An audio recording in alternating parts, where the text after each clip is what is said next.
Assalamualaikum warahmatullahi wabarakatuh. Perkenalkan, nama saya Muhammad Ferry Darmawan dari kelas 3A Manajemen Dakwah. Kali ini saya akan menjawab soal UAS dari Ilmu Komunikasi Islam.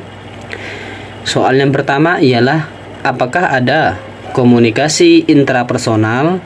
Bagaimana contohnya? Dan apa manfaat mempelajari komunikasi intrapersonal itu? Baiklah, saya akan menjawab. Komunikasi intrapersonal itu ada. Contohnya ialah seperti kita berdoa, bermuhasabah, kita meyakinkan diri kita sendiri. Lalu apa tujuannya? Komunikasi intrapersonal dibangun oleh diri kita sendiri supaya kita mudah dalam melakukan komunikasi ke orang lain, atau biasa kita sebut dengan komunikasi interpersonal. Jadi, kegunaan mempelajari komunikasi intrapersonal ini supaya kita dapat mengukur kemampuan diri kita sendiri. Oleh sebab itu, komunikasi intrapersonal sangat penting atau sangat penting kita gunakan dalam mengacu kepada kemampuan diri kita sendiri sebelum kita melakukan komunikasi ke orang lain yang biasa kita sebut dengan komunikasi interpersonal. Lalu, soal yang nomor 2 ialah 13 metode dalam menyampaikan pesan. Lalu bagaimana penerapannya di kehidupan dunia nyata?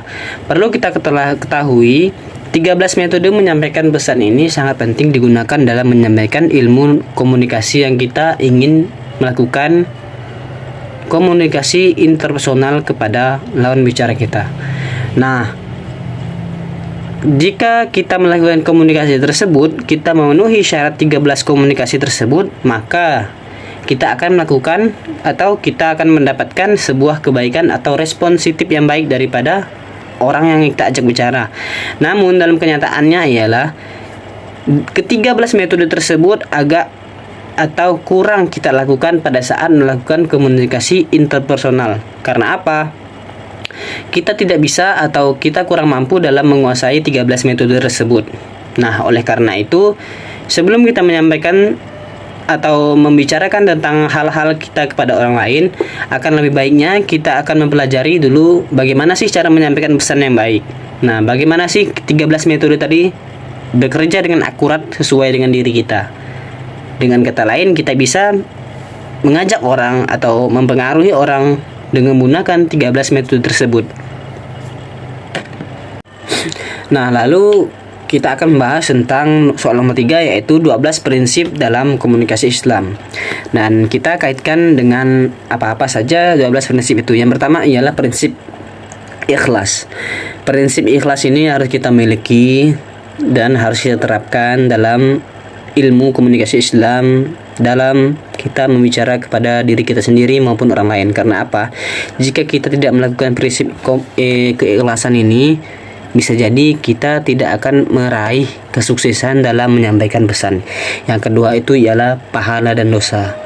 Jika kita melakukan suatu kebaikan, kita mengajak suatu kebaikan, kejelekan dengan prinsip kita memikirkan pahala dan dosa, maka itu akan menjadi ladang amal ibadah kepada kita. Jika kita mengajak orang melakukan kebaikan namun dengan dalam hal kejelekan, atau kita mengajak kebaikan namun dengan cara yang salah, maka kita akan mendapatkan dosa. Lalu kita mengutamakan prinsip kejujuran. Prinsip kejujuran ini harus penting dimiliki seorang komunikan atau komunikator. Mengapa penting? Karena jika kita melakukan kejujuran kepada orang yang kita hadapi, maka mereka akan kagum atau terpukau terhadap diri kita sendiri. Selanjutnya ada kebersihan. Mengapa kita harus bersih? Karena orang menilai kita dari bagaimana sih cara kita memperlakukan orang tersebut, bagaimana sih diri kita melakukan kebersihan. Mereka melihat kita dari pakaian kita, diri kita. Nah, lalu ada prinsip berkata positif. Mengapa demikian? Karena berkata positif yang dikeluarkan oleh diri kita itu merupakan suatu hal yang baik. Jika pandangan orang tersebut harus sesuai dengan ini baik, ini tidak baik. Kita harus mengeluarkan kata-kata positif sehingga tidak menyinggung orang tersebut. Lalu ada prinsip hati kita, lisan kita, dan perbuatan. Nah, ini sesuai dengan apa yang harus dan apa yang dikatakan oleh Rasulullah Shallallahu Alaihi Wasallam. Bagaimana tidak? Kita jika harus menasihati orang, membuat orang kagum sama kita harus menggunakan prinsip hati, lisan, dan perbuatan kita, sehingga orang bisa mengikuti apa yang kita omongkan. Lalu ada dua telinga dan satu mulut. Prinsip ini ialah karena kita ini harus mendengar apa-apa yang mereka ucapkan juga, bukan cuma kita saja yang ngomong. Nah, lalu ada prinsip pengawasan. Karena apa? Prinsip pengawasan ini harus kita lakukan kepada orang-orang yang kita ajak ngomong. Kita juga tidak bisa langsung menjudge dia by its cover. Mengapa demikian? Karena kita harus mengutamakan pengawasan kita agar tidak lain dalam konteks bicaraan kita. Lalu ada prinsip selektif. Mengapa demikian? Prinsip selektif dan validitas. Mengapa demikian? Karena data-data yang kita sampaikan itu merupakan hal yang paling penting. Bagaimana tidak? Karena apa? Kita ngomong sesuai fakta. Lalu ada prinsip saling mempengaruhi. Prinsip saling mempengaruhi ini ialah prinsip bagaimana kita mempengaruhi lawan bicara kita agar mereka itu bisa mengikuti apa yang kita ucapkan, apa yang kita ajak kepada mereka. Lalu ada prinsip keadilan. Mengapa demikian? Karena keadilan yang kita omongkan kepada atau yang kita komunikasikan terhadap lawan bicara kita ini merupakan suatu hal yang baik. Tidak kita banding-bandingkan dengan yang lain. Ini merupakan prinsip keadilan. Lalu ada prinsip yang terakhir, yaitu prinsip privasi atau private. Bagaimana tidak? Jika beliau memberikan informasi, kita memberikan informasi, pasti kita harus memerlukan prinsip yaitu privasi. Bagaimana tidak? Jikalau data kita bocor, omongan kita bocor, pasti itu akan menjadi titik kelemahan bagi diri kita dan orang lain. Lalu soal nomor 4 ialah bagaimana rencana dakwah diri kita sendiri jika dihubungkan dalam ilmu komunikasi. Yang pertama, saya akan menerapkan prinsip yang sesuai dengan 13 metode dan 12 prinsip tadi. Karena apa? Jika kita menerapkan 13 metode dalam menyampaikan pesan dan 12 prinsip tadi, maka rencana dakwah kita akan mudah mempengaruhi orang dalam mengikuti ajakan diri kita. Nah, yang kedua karena apa? Dalam 13 metode dan 12 prinsip tadi ialah merupakan sumber terbaik atau sumber yang pernah diajarkan oleh Rasulullah Shallallahu Alaihi Wasallam. Jika kita mengikuti beliau, kita bisa sabar, kita bisa menasihati orang tersebut dengan berkata jujur dan tingkah laku yang baik, maka kita akan mudah dalam mempengaruhi orang tersebut. Yang ketiga ialah jika kita memperhatikan ilmu tadi secara benar, otomatis kita sudah menguasai atau kita sudah mengamalkan apa-apa yang diajarkan oleh ketentuan syariat Islam dalam ilmu komunikasi.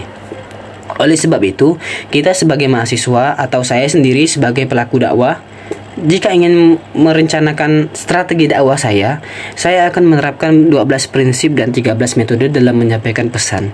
Otomatis jika kita menerapkan tersebut, dengan kesimpulannya ialah kita bisa mengajak orang atau kita bisa berbuat baik dan kita bisa turut andil dalam menyebarkan kebaikan kepada orang tersebut.